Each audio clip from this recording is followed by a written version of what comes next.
இளையராஜாவை கண்டெடுத்த படம். ஒரு பெண்ணின் காதலை வெளிப்படையாகச் சொன்ன முதல் படம் அன்னக்கிளி. தமிழ் சினிமாவில் முன்னணி கதையாசிரியர்களில் ஒருவர் ஆர். செல்வராஜ். இவரது கதையில் பஞ்சு அருணாச்சலம் திரைக்கதை அமைத்து தேவராஜ் மோகன் இயக்கி 1926 மே மாதம் 14 ரிலீஸான திரைப்படம்தான் அன்னக்கிளி. இப்படத்தின் மூலம்தான் இளையராஜா இசையமைப்பாளராக அறிமுகமானார். இப்படத்தில் சிவகுமார், சுஜாதா, எஸ்.வி. சுப்பையா, ஸ்ரீகாந்த், தேங்காய் சீனிவாசன், படாபட் ஜெயலட்சுமி ஆகியோர் முக்கிய கதாபாத்திரங்களில் நடித்திருந்தனர். இப்படத்திற்கு சோமசுந்தரம் ஒளிப்பதிவினையும் கந்தசாமி எடிட்டிங்கினையும் செய்திருந்தனர்.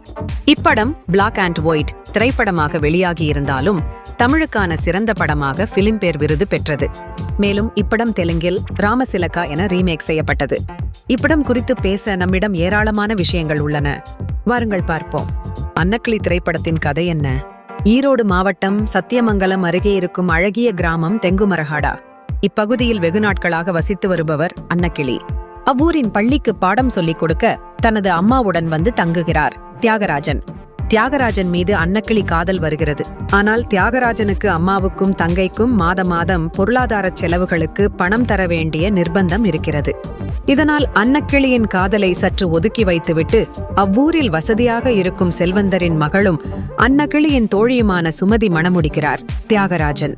அதேபோல் அப்பகுதியைச் சேர்ந்த திரையரங்கு உரிமையாளர் அழகப்பன் என்பவர் அன்னக்கிளியை ஒரு தலையாக காதலித்து அவரிடம் தன் கல்யாணம் செய்யும் எண்ணத்தை வெளிப்படுத்துகிறாள். அதற்கு அன்னக்கிளி மறுத்துவிடுகிறார்.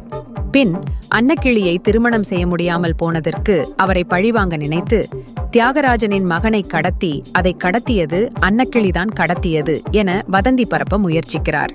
இறுதியாக அங்கு நடக்கும் கலைப்பரங்களுக்கு இடையே திரையரங்க கட்டடத்தில் மறைத்து வைக்கப்பட்டிருக்கும் தியாகராஜனின் மகனை அன்னக்கிளி காப்பாற்றி வெளியில் கொண்டு வருகிறார். பின் சிறுவனை அவரது தந்தையான தியாகராஜனின் கையில் ஒப்படைத்துவிட்டு மரணமடைந்து விடுகிறார்.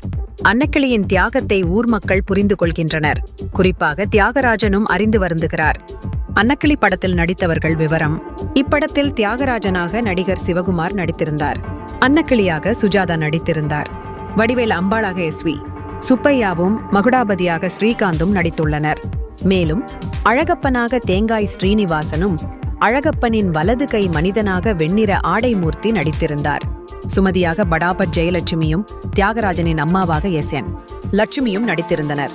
அன்னக்கிளி படத்தை தூக்கி நிறுத்திய இளையராஜாவின் இசை. இப்படத்தின் மூலம் இசையமைப்பாளராக அறிமுகமானார் இளையராஜா. இப்படத்தில் இந்திய மற்றும் மேற்கத்திய இசை இரண்டையுமே கலந்து தமிழ் மண்ணுக்கு ஏற்ப படைத்திருப்பார் இளையராஜா. இப்பாடல்கள் அனைத்தையும் பஞ்சு அருணாச்சலமே எழுதியிருந்தார். குறிப்பாக அன்னக்கிளி உன்னை தேடுதே 6 வருஷம் 1 வருஷம், மச்சான பார்த்தீங்களா மலைவாழை தோப்புக்குள்ள, அடி ராக்காயி, சொந்தம் இல்லை ஆகிய பாடல்கள் வெளியாகி ஹிட்டடித்து இளையராஜாவுக்கு நல்ல பெயரை பெற்றுத்தந்தன. 1920களில் ஆண் மீதான பெண்ணின் காதலையும் அதற்காகவே வாழ்ந்த மறைந்த ஒரு பெண்ணின் கதையையும் வெளிப்படையாகச் சொன்ன படம் அன்னக்கிளி. அக்காலத்தில் கிளாசிக் வகையிலான படங்களில் இதுவும் ஒன்று. நேரம் இருந்தால் பாருங்கள், பெண்ணின் ஆழமான காதல் புரியும்.